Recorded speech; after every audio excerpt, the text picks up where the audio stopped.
Good morning day 'no. Itor ta mo diri sa kuang okrahan. Okrahan ako medyo sagbot-sagbot na 'no, pero okay lang na at least nga kuan gyapon, makita gyapon nga okra ni siya. Ubay-ubay pud ni akong okra 'no, everyday di ay isa-isahon jud ako ni sila kuan diri bisita. Every morning adtuon ako na sila 'no, kay tan-awon nako kung naay bunga. Kay sama sa ako ang na-discover or sa akong nahibal-an, kani dang okra dili puwede siya magulangan 'no, diri sa iyang punuan. Kay lain daw or tab-ang na ang okra. Mura pod na ako nakuanan 'no, nadunggan sa mga experts sa about sa okra. Kung every morning or everyday or every morning, ako nang nagasuroy isa-isa jud na sila. Taas kay ni akong okrahan, ubay-ubay po ni ako ang natanom diri na kung ako'y makita, ako din ang hapitan. Pinaabtik din ako kuha no. Wala sila nagdungan og bunga kay tungod nga wala po din ako nadungan og tanom. Ako alam po ning gikuan og tanom kung makabakante mo tanom ko og okra. So wala jud siya nagkuan no, wala jud siya nagdungan. So mura pog drone no, nga akong gidrone-drone ni ako ang okrahan dere. Mao na ni akong gibuhat nga isa-isa jud nako.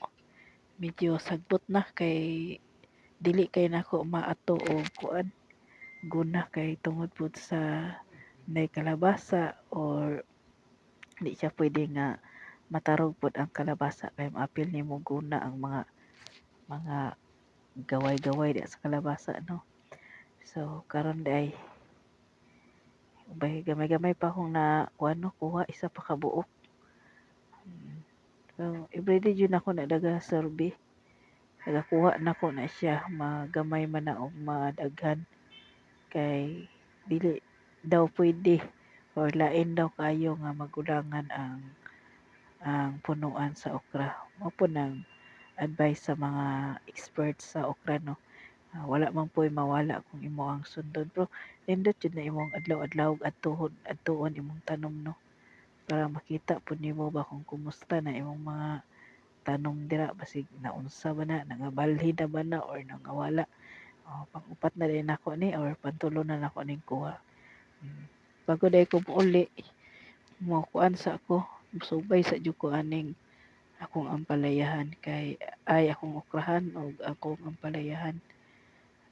Para pag uli naapod tay madala no, either paniudto or pamahaw nga atong madala. Diri na po ko sa kilid sa kanal katong akong gi-vlog nako. Kung gitan-aw kung naa or naa jud ayo nga mapupo nato. Pag uli na ko naapitan din ako ng okra diri. Dala din ko nag nigo para pag uli na ko naami magulay dili jud masiruhan no nga naa jud gulay. Pero straight jud nako ng akong okrahan. Panglima na ko ng harvest. Aday na ko ning harvest no or ipo. Wala ni na dungan og kuan og harvest tanan kay di pudungan pagkatanom pero magdungan na gyapon na sila. Ubay-ubay pud ay every morning wa jud na ako ang nagapaningkamutan nga laagon diri para makita nako ang bunga or makuha pud nako. Kay pag uli nako ana automatic nga nanay tay maluto no or makaon. O diri na ko to, bye-bye.